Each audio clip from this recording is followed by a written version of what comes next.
Dalam agama kita hal-hal yang mubah saja, yang hukum asalnya mubah, bisa menjadi ibadah. Kita memilih presiden,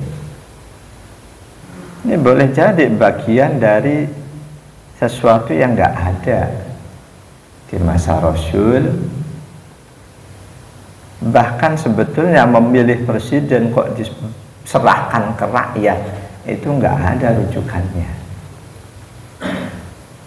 Katakanlah kita melihat ke khalifah yang 4, Abu Bakar, Umar, Utsman, Ali radhiyallahu anhum. Siapa yang memilih mereka? Bukan rakyat Islam. Dipilih oleh beberapa tokoh atau istilahnya ahlul halli wal aqdi. Abu Bakar As-Siddiq seolah ditunjuk oleh Rasulullah. Setelah beliau, Umar bin Khattab, Utsman bin Affan dipilih oleh sahabat-sahabat utama ahlul halli wal aqdi. Selanjutnya umat Islam baru baiat, menerima pemilihan itu dan mengakui mereka sebagai pemimpin.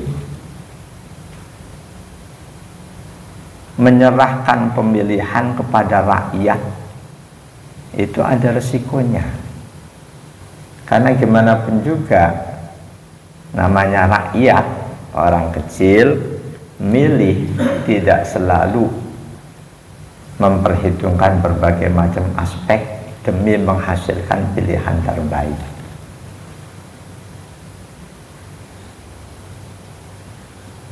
Ketika suara rakyat dinomorsatukan, hasilnya nggak dijamin akan menjadi yang terbaik. Analoginya, contoh pernah saya sampaikan di sini, pemilihan kepala desa. Mayoritas penduduk di desa itu yang punya hak suara gemar main judi. Calon kadesnya ada satu yang soleh, yang otomatis anti judi. Calon yang lain gemar judi. Kira-kira yang dipilih oleh rakyat yang mana? Nah itu. Jadi menyerahkan rakyat untuk memilih pemimpinnya sebetulnya bukan sesuatu yang terbaik. Tapi saat ini sulit. Nggak bakalan mau presiden dipilih oleh tokoh-tokoh, katakanlah tokoh Islam, tokoh umat agama lain. Rakyat boleh jadi mereka yang punya syahwat jabatan nggak akan terima. Jadi meskipun ini produk manusia, sistem pemilu seperti ini ada unsur kebaikannya. Buat kita di situ bisa bernilai ibadah. Kita memandang pemilu sama halnya memandang ikhtiar-ikhtiar yang lain. Kita pengen sehat, kita ikhtiar. Pengen tidak miskin, kita ikhtiar. Pengen mempunyai pemimpin yang lebih baik, kita ikhtiar. Ikhtiar wajib. Ketika selanjutnya kita sudah ikhtiar, apapun yang selanjutnya terjadi, kita meyakini itu sebagai ujian dari Allah. Dan ikhtiar sebaik apapun, Allah wajib mengabulkannya atau enggak. Jangan mewajibkan sesuatu kepada Allah. Ya Allah, aku sudah ikhtiar sebaik-baiknya, kenapa engkau enggak kasih aku rezeki? Salah kita.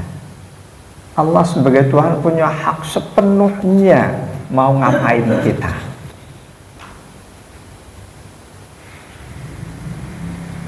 Ikhtiar kita lakukan karena itu perintah Allah. Selanjutnya tawakal, berpegang teguh pada Allah. Terserah Allah mau dibagaimanakan kita.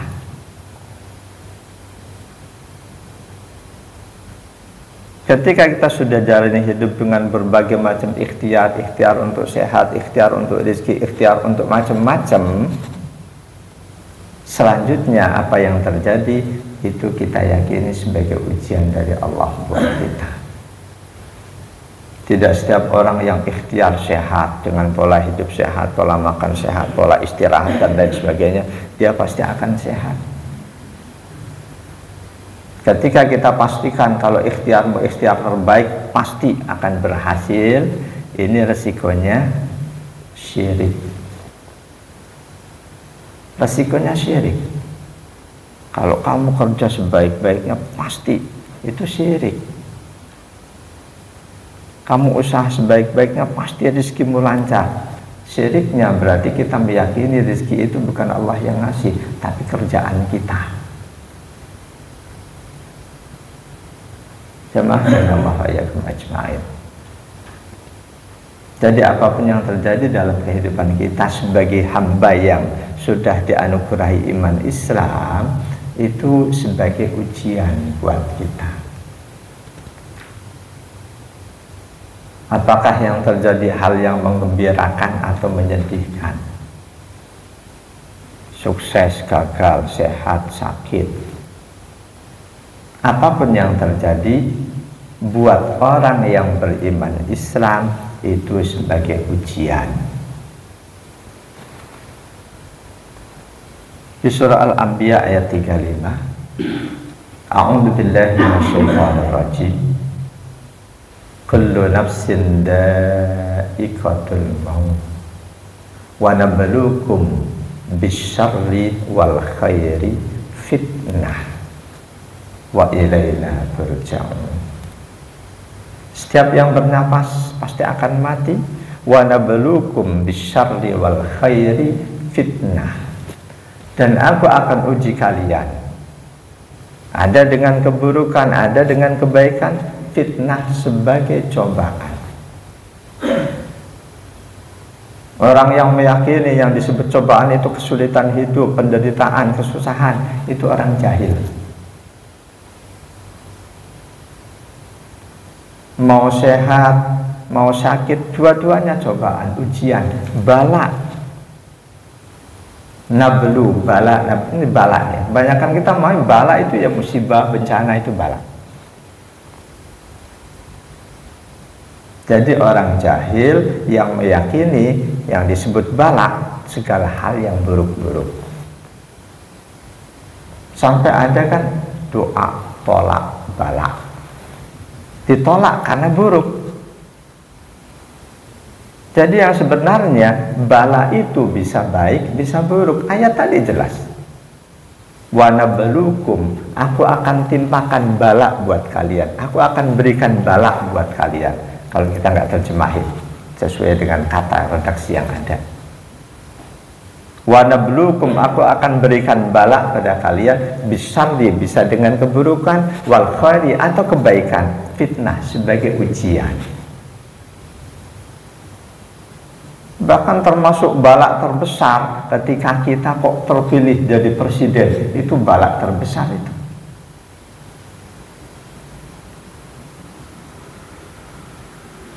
Sebelum kita mengarungi hari-hari menjalani ujian Allah, itu di situ kita wajib untuk ikhtiar. Kita sebagai rakyat memiliki pemimpin yang adil, itu ujian.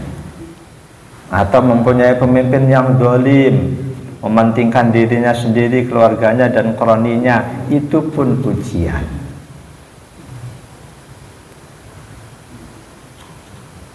Kalau ditanya manusia, boleh jadi seluruh manusia boleh jadi tidak mau miskin, tidak mau sakit, tidak mau gagal. Boleh jadi seluruh manusia. Tapi jangan pastikan pasti 100% manusia nggak mau miskin, nggak mau sakit, jangan. Karena ada orang-orang tertentu yang sepenuhnya terserah Allah. Aku jalani hidup sebaik-baiknya, Allah kasih aku dengan sakit, dengan gagal, aku terima apapun yang ketetapan Allah. Ada yang seperti itu.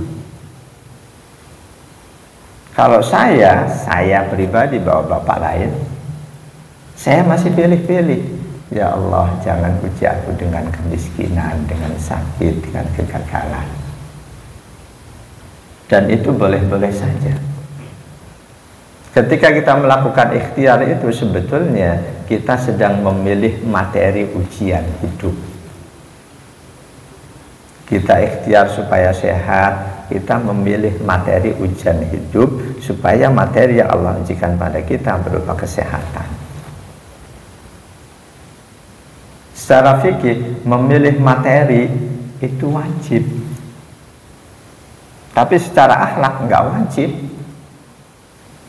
Kita berusaha untuk tidak miskin. Kalau memang kita terima kondisi miskin, nggak wajib kita berusaha untuk tidak miskin. Bahkan ada hadis sahih, Rasul minta pada Allah supaya dijadikan bagian dari orang-orang miskin. Allahumma ij'alni miskinan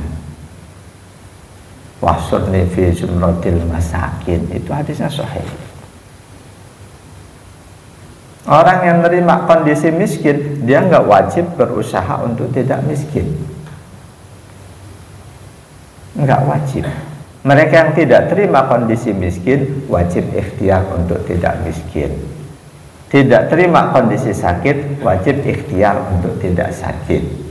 Nggak terima memiliki pimpinan yang dolim, wajib ikhtiar untuk supaya memiliki pemimpin yang adil. Sudah tentu upaya memilih pemimpin yang adil, upaya memilih pemimpin yang adil harus kita lakukan sebaik-baiknya. Disinilah kita menilai keberadaan pemilu sebagai ikhtiar. Sama halnya kondisi sakit, miskin, semua rakyat nggak mau memiliki pemimpin yang dolim. Boleh jadi hampir semua rakyat. Ada orang tertentu yang ketika pemerintahnya dolim, justru dia menikmati karena kesempatan dapat pahala besar. Sekaligus dosa besar buat mereka yang dolim. Khusus untuk memilih, Rasul sudah berikan kita petunjuk ketika kita akan memilih. Harusnya setiap muslim menjadikan panduan dari Rasul dalam memilih ini sebagai langkah pertama. Harusnya panduan yang diajarkan Rasul dalam memilih jelas. Libatkan Allah. Tanya Allah, ya Allah, siapakah calon pemimpin kami yang terbaik? Allah wajib kita tanya. Dalam hal itu wajib kita libatkan, karena Allah yang paling tahu. Sesuatu yang kita yakini baik belum tentu baik dalam pandangan Allah. Sesuatu yang kita yakini buruk, begitu juga belum tentu buruk dalam pandangan Allah. Kita meyakini baik, Allah yakini buruk, yang betul siapa? Sudah pasti Allah. Kutiba alaikumul qitalu wa huwa kurhul lakum wa asa an takrahu syai'an wa huwa khairul lakum wa asa an tuhibbu syai'an wa huwa syarrul lakum wallahu ya'lamu wa antum la ta'lamun. Allah mewajibkan perang buat kalian. Umumnya manusia memandang peperangan itu sesuatu yang buruk. Kadang dalam situasi tertentu perang itu menjadi solusi terbaik dalam situasi tertentu. Boleh jadi kamu menyukai sesuatu padahal itu tidak baik buat kamu, atau sebaliknya kamu tidak menyukai sesuatu padahal itu buruk buat kamu. Kita menyukai si calon A, boleh jadi itu buruk buat kita sebetulnya. Ayat itu ditutup dengan kalimat wallahu ya'lamu wa antum la ta'lamun. Allah yang tahu pasti, sedangkan kalian cuma menduga-duga. Kita tahu si A ini calon terbaik, itu cuma menduga-duga. Dugaan yang didasarkan ukuran-ukuran, oh selama dia jadi hasilnya tuh bagus, dia nggak begini. Apakah seseorang yang baik saat ini akan tetap baik terus? Yang tahu cuma Allah. Jangan katakan nggak mungkin dia akan begini. Orang yang soleh aja jangan katakan nggak mungkin dia akan murtad. Orang yang soleh.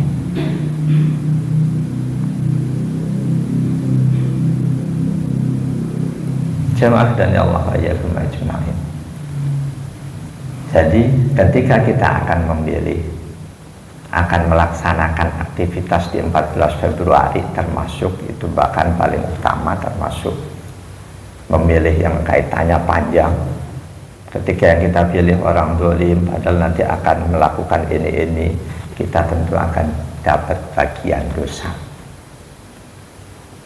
Ketika kita tahu dia dolim kok kita pilih, yang terbaik ikuti petunjuk yang diajarkan Rasul ketika akan memilih, yakni dengan melibatkan Allah, tanya Allah melalui mekanisme sholat sunnah 2 rakaat. Sholat itu aslinya Rasul nggak pernah sebut namanya. Yang selanjutnya ngasih nama ya orang belakangan. Dikasih nama sholat istikharah, sholat meminta petunjuk pilihan terbaik. Itu hadisnya sahih. Kalau hadis sholat istikharah itu dhaif, bolehlah kita abaikan. Hadisnya sahih. An Jabir bin Abdullah radhiyallahu anhu qala kana Rasulullah sallallahu alaihi wasallam yu'allimunal istikharata fil umuri kama yu'allimuna surata minal Qur'an. Rasulullah mengajarkan kepada kami para sahabat untuk istikharah dalam segala urusan. Urusan memilih kerjaan, memilih mantu, memilih suami istri, memilih macam-macam, memilih tempat tinggal, apa mau tetap di kota, apa mau pulang kampung, apalagi memilih pemimpin. Ngajarinya itu kama yu'allimuna suratan minal Qur'an, sebagaimana Rasul mengajarkan surah-surah Al-Qur'an. Rasul mengajarkan surah Al-Quran kepada para sahabat itu diperhatikan betul. Enggak begitu selesai diajarin dilepas, enggak. Sering oleh Rasul dikontrol. Cara pengontrolan beliau sangat halus sehingga sahabat tidak menyadari kalau sebetulnya Rasul sedang mengontrol bacaan si sahabat. Di antara cara yang diambil oleh Rasul, kadang tiba-tiba coba kamu baca baca surat Ada sahabat yang karena belum paham dan jawab, ya Rasul, bukankah engkau yang lebih baik bacaannya dibanding aku, karena Al-Quran diturunkan kepadamu. Nabi nggak bilang aku sengaja pengen menguji bacaanmu, ngetes bacaanmu, enggak. Jawaban Nabi, aku senang mendengarkan bacaan Quran dari orang lain. Di balik itu tujuannya Rasul pengen tahu bacaan sahabatnya bagaimana. Jadi Rasul mengajarkan istikharah, sholat istikharah, kata sahabat perawi hadis, sebagaimana beliau mengajarkan surah-surah Al-Quran. Faqala, kata beliau, idza hamma ahadukum bil amri falyarka' rak'atain min ghairil fariidhah. Jika ada di antara kalian yang hendak memilih sesuatu, maka kerjakanlah 2 rakaat yang bukan sholat fardu. Rasul cuma nyebut itu, kerjain 2 rakaat. 2 rakaat ini bukan sholat wajib, bukan sholat fardu. Kata istikharah di awal itu dari sahabat perawi hadis Jabir bin Abdullah.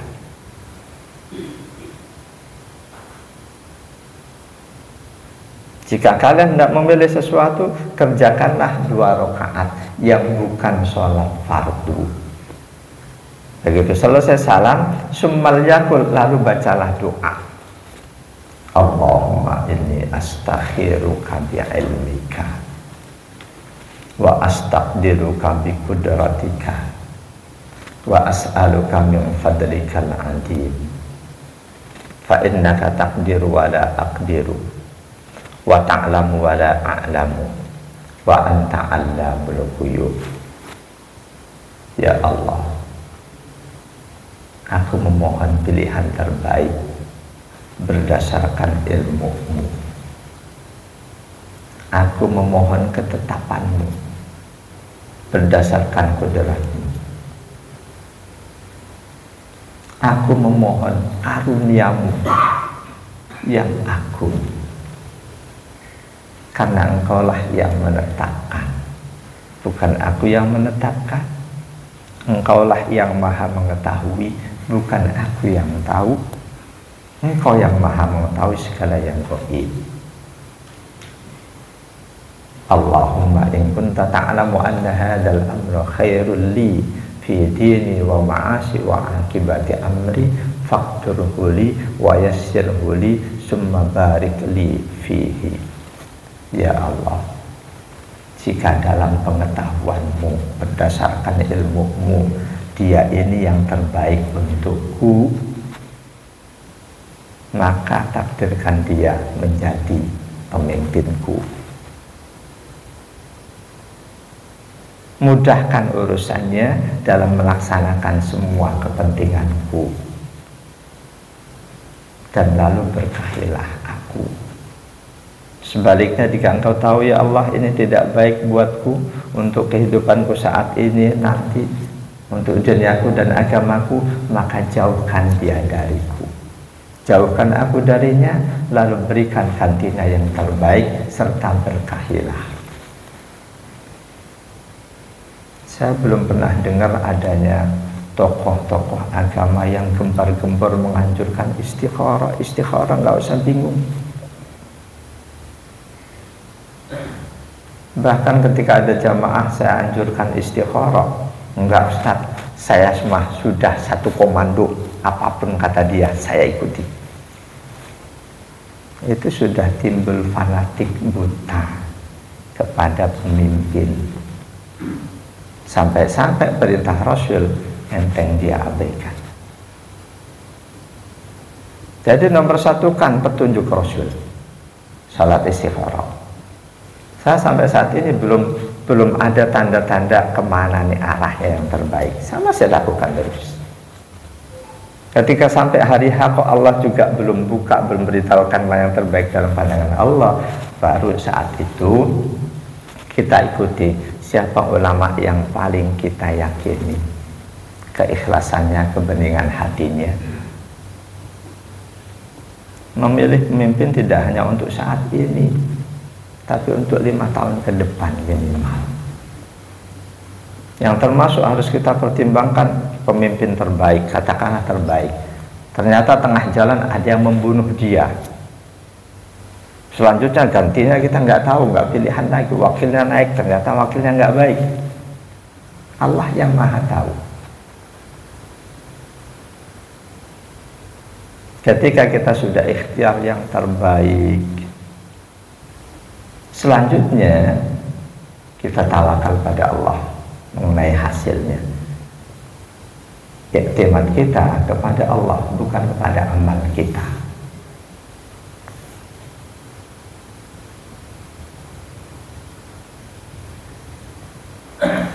Jadi sebaik apapun, sekali lagi, jangan pernah kita yakini ikhtiar kita pasti akan menghasilkan seperti apa yang kita lakukan. Itu nggak boleh. Kita sudah ikhtiar maksimal, pasti calon kita akan jadi. Yang menentukan jadi tidaknya tetap Allah. Tetap Allah. Siapapun yang dikehendaki oleh Allah, baik Allah kehendaki itu melalui tangan-tangan orang bodoh, tangan-tangan orang yang dosa, atau bagaimana, tetap apapun ketika sudah terjadi, kita harus meyakini itu terjadi atas kehendak Allah. Kalau Allah nggak menghendaki, meskipun seluruh orang yang jahat berbuat, tidak akan kejahatan mereka terjadi. Setelah kita ikhtiar, pasrahkan, tawakal sepenuhnya kepada Allah. Wajib tawakal kepada Allah. Wajib tawakal kepada Allah, wajib meyakini yang akan memberikan hasil itu cuma Allah, bukan siapapun, bukan ikhtiar kita sebaik apapun. Di An-Naml 79, fatawakkal 'ala Allah innaka 'alal haqqil mubin. Engkau Rasul, berserah dirilah kepada Allah. Engkau berada dalam kebenaran yang sangat nyata. Ketika kebaikan sudah kita lakukan, walaupun Allah belum berikan hasil, pahala sudah Allah berikan. Kita sudah istikharah, hasil istikharah itu yang kita ikuti, ternyata yang jadi bukan dia, itu kehendak Allah. Sama halnya, kita sudah ikhtiar untuk supaya sehat, ternyata Allah masih uji kita dengan sakit. Apapun ketika ujian itu sudah terjadi, sikap kita cuma satu, bersabar atau bersyukur. Kita sudah ikhtiar untuk sehat, kok ternyata masih sakit, wajib bersabar. Kita sudah ikhtiar untuk memilih pemimpin yang adil, kok ternyata yang Allah tetapkan jadi pemimpin yang zalim, kita wajib bersabar. Ini pembahasan kita jadi mengarah ke situ. Insya Allah ini bagian dari agama. Di ayat yang lain, wa tawakkal 'alal hayyil ladzi la yamut wasabbih bihamdi wa kafa bihi bidunubi ibadihi khabira. Bertawakallah engkau kepada zat yang tidak akan pernah mati. Tawakal pada Allah.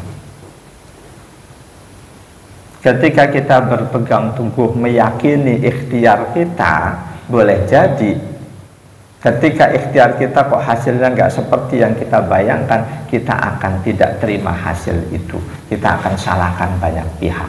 Pasti ini curang, pasti ini begini, pasti ini begini.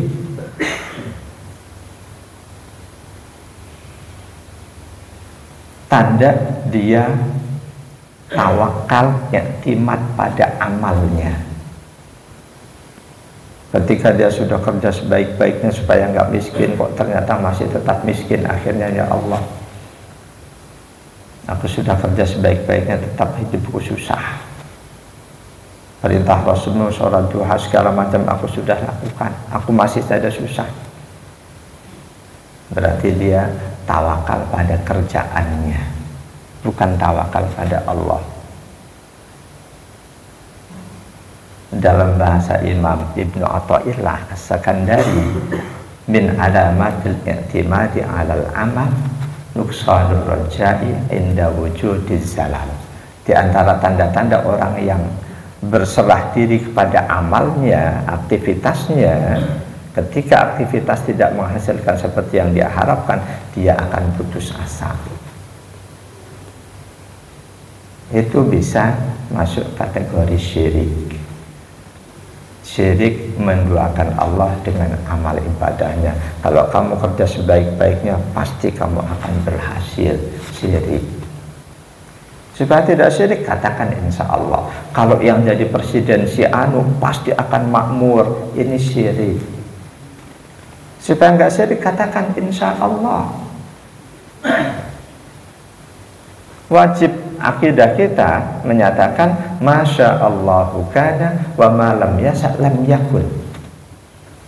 Yang akan terjadi dalam kehidupan ini apapun yang dikehendaki oleh Allah, itu wajib kita yakini. Yang tidak dikehendaki oleh Allah nggak akan terjadi.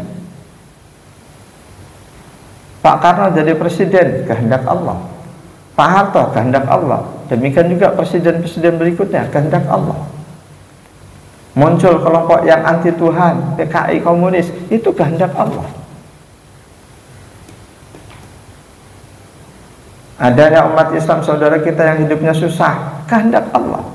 Tapi sebelum dikatakan itu kehendak Allah, kita lihat ikhtiarnya. Ada kalanya kehendak Allah itu korelatif dengan perilakunya. Karena perilakunya malas banget, akhirnya kehendak Allah buat dia, hidupnya pun belangsak.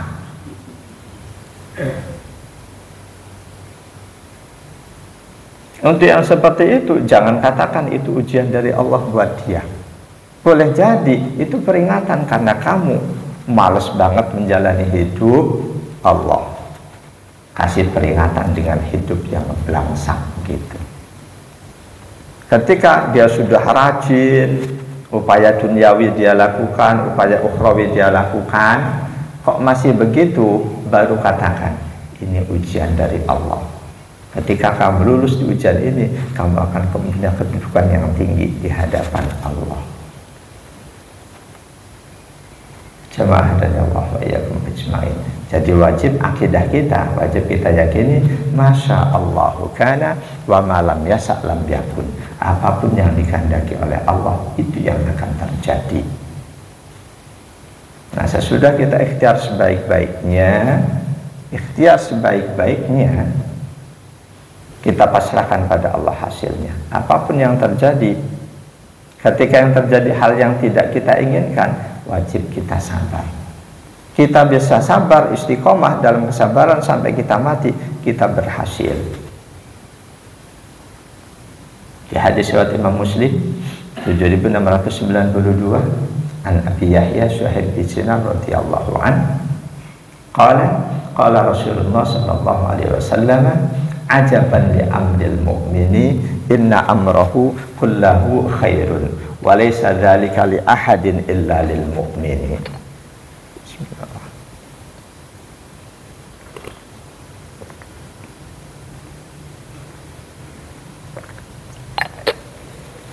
Sungguh menakjubkan apapun yang terjadi pada seorang mukmin. Karena apapun yang terjadi pada seorang mukmin itu bisa bernilai baik. Rakyat yang beriman, pemerintahnya zalim, itu rakyat baik di mata Allah. Asalkan dia sikapi kedzaliman pemerintahnya dengan sikap hamba yang beriman. Syukur-syukur sebagai rakyat yang beriman, pemerintahnya adil, berusaha seadil-adilnya. Itu rakyat yang punya pemimpin adil akan bernilai baik kalau dia sikapi keadilan pemerintahnya dengan sikap sebagai orang yang beriman. Bagaimana sikap orang yang beriman? Idza asabathu syarra'u syakara fakana khairan lahu. Ketika yang terjadi hal yang memang menggembirakan dia harapkan, lalu dia bersyukur sebenar-benar syukur, itu nilainya baik buat dia. Demikian sebaliknya, wa idza asabathu dharra'u sabara fakana khairan lahu. Ketika yang terjadi hal yang tidak dia inginkan, yang terpilih pemerintah yang zalim, sabara, dia sabar, fakana khairan lahu, itu baik buat dia.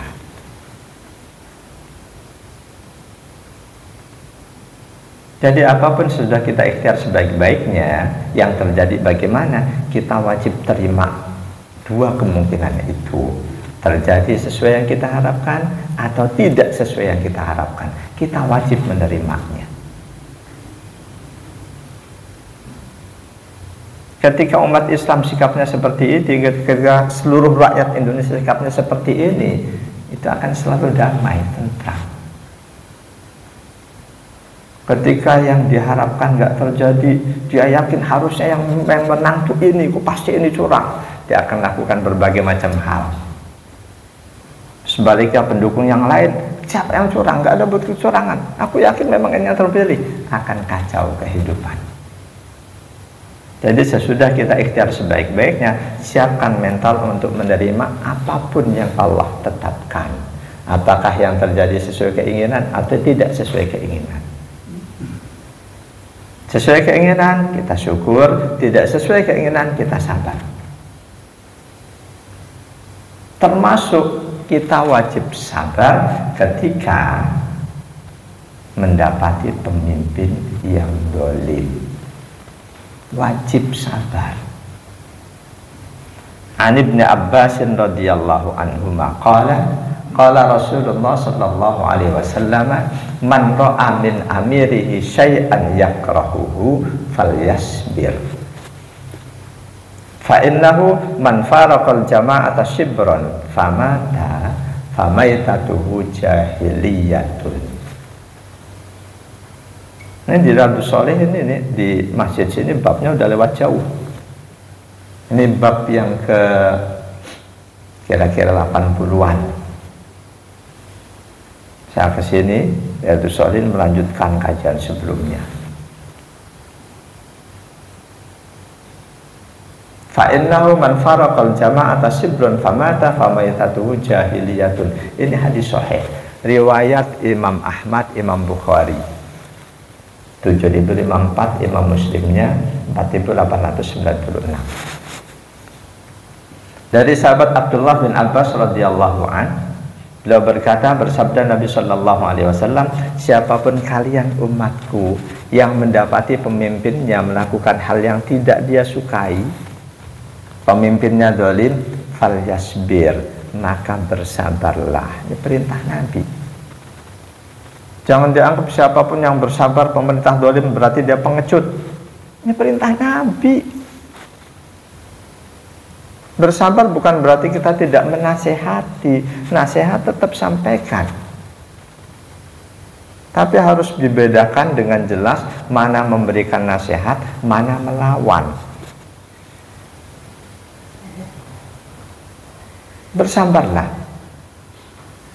Fa'innahu man faraqal jama'ata, sesungguhnya siapapun yang dia keluar dari pemerintahan itu, tidak mengakui pemerintahan itu, keluar cuma sejengkal, shibron, famata, lalu dia mati saat itu, famaitatuhu jahiliyatun, matinya dikategorikan mati jahiliyah. Ini hadis Bukhari Muslim.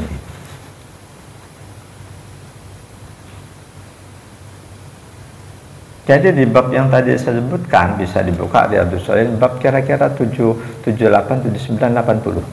Di situ hadisnya banyak. Walaupun pemerintah itu zalim, tetap Rasul mewajibkan kita untuk mendengarkan dan mentaati perintah-perintahnya, selama perintahnya bukan perintah maksiat. Pertama, kita wajib bersabar. Ketika kita mencaci maki, menghina, itu bukan sabar. Nah, itu sedolim apapun pemerintah kok terus kita caci maki, kita hina, kita nistakan, berarti kita tidak melaksanakan perintah Rasul. Contoh lain di hadis yang berikutnya, an Abi Hurairah radhiyallahu anhu qala, anna Rasulullah sallallahu alaihi wasallam qala, "'alaika sam'a wa ta'ata fi usrika wa yusrika wa mansatika wa makrahika wa asaratin 'alaika." Hadis ini diriwayatkan oleh Imam Ahmad, Imam Muslim 6860, 4860, dan imam hadis yang lain.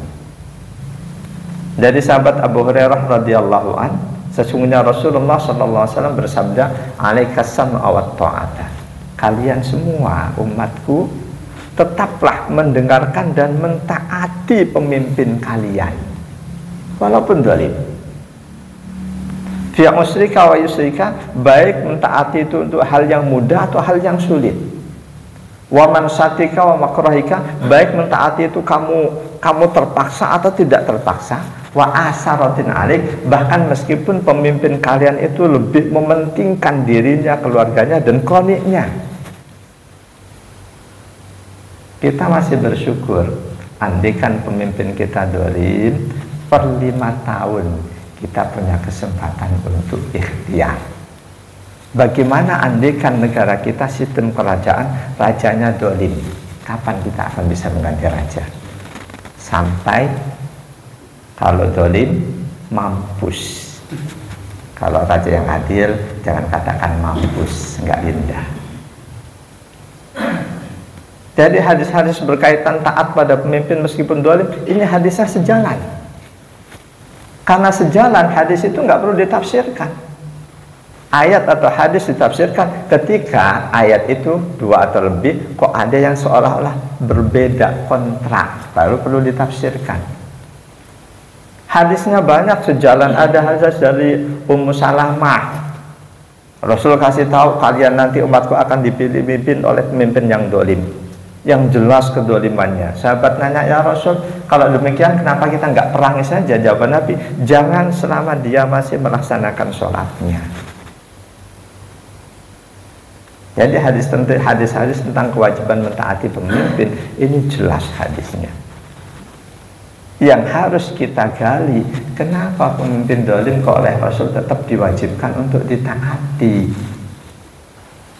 Enggak boleh dikudeta. Kalau ada mengkudeta pemerintah dengan alasan pemerintahnya itu dolim, itu enggak mengikuti Rasul. Beda kalau dia ngerebut negara kita, penjajah, itu pemerintah yang harus dijatuhkan, harus dilawan. Saudara kita di Gaza punya pemerintahan Gaza, tapi pemerintahnya nggak fungsi karena dikendalikan oleh Israel, laknatullah, harus dilawan. Kenapa pemerintah yang dolim kok Rasul tetap mewajibkan kita mentaatinya? Jawabannya, karena tidak akan pernah ada seorang pemimpin pun yang akan diyakini adil oleh seluruh anggota masyarakatnya. Tidak akan pernah ada. Manusia yang paling baik kita meyakini Rasulullah, ketika beliau memimpin dulu, ada anggota masyarakat yang berkata, yang meyakini beliau tidak adil. Itu hadisnya sahih. Hadis riwayat Imam Ahmad, Imam Bukhari 6933 dan Imam An-Nasa'i. An Abi Salamah, an Abi Sa'id al-Khudri radhiyallahu anhu qala. Jadi sahabat Abu Sa'id al-Khudri beliau berkata, bayanan Nabi sallallahu alaihi wasallam yaksimu. Waktu itu Nabi sedang membagi-bagikan hasil rampasan perang. Faja'a Abdullah ibnu Dzul-Huwaisirah At-Tamimi. Datanglah Abdullah bin Dzul-Huwaisirah At-Tamimi. Dia perhatiin, terus seorang ini berkata, "I'dil ya Rasulullah, wahai Rasul, adillah engkau." Rasul masih dianggap enggak adil, padahal beliau manusia paling baik. Yang berkata, wahai Rasul, bersikap adillah engkau, Abdullah bin Dzul-Huwaisirah At-Tamimi. Mendapati omongan itu Rasul marah. Faqala wailah wa man ya'dilu idza lam a'dilu. Celaka kamu. Kalau aku enggak adil, kalau aku kamu anggap enggak adil, lalu siapa yang akan bisa lebih adil? Bahkan saat itu Umar bin Khattab langsung berkata, "Da'ni ya Rasulullah adribu unuqah." Wahai Rasul, izinkan aku penggal leher dia.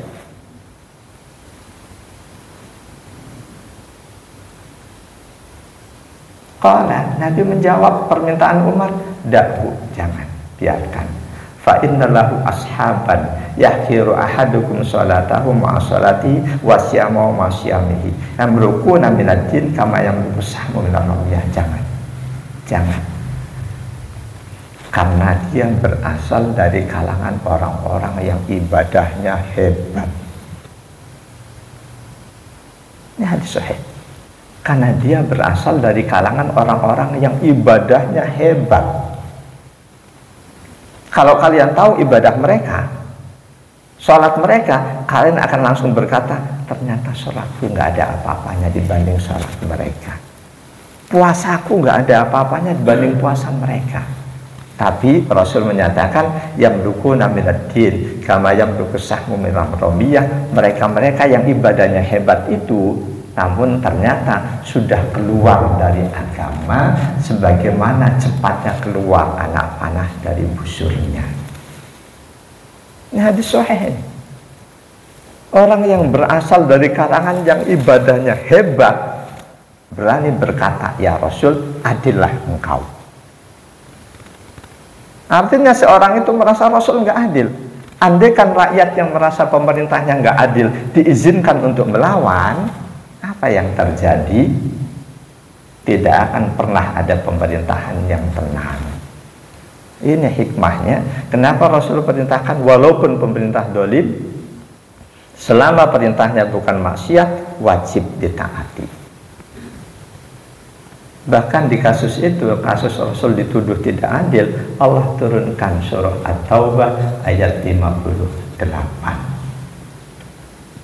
Wa minhum may yalmizuka fis shadaqat fa in u'tu minha radu wa illam yu'tau minha idahum yaskhatun. Di antara mereka ada orang-orang yang mencela engkau dalam membagi-bagikan sedekah, membagi-bagikan rampasan perang. Jika mereka engkau bagi, mereka terima, mereka senang. Jika mereka tidak engkau bagi, mereka akan marah. Jadi manfaatkan sebaik-baiknya 14 Februari. Syukur-syukur kalau panduan Rasul mulai nanti malam dan selanjutnya kita jalankan. Sholli sunnatul raka'atain. Allahu Akbar. Selesai sholat baca doa, udah tidur. Bagaimana petunjuk Allah berikan? Boleh jadi melalui mimpi, boleh jadi melalui perasaan. Kok kemarin-kemarin aku benar-benar mau kesini, tapi kok ketika habis sholat yang muncul kok bukan itu. Ulangi lagi. Ketika begitu terus yang muncul, berarti yakinlah ternyata orang calon yang kita anggap baik dalam pandangan Allah bukan yang terbaik, ini yang terbaik.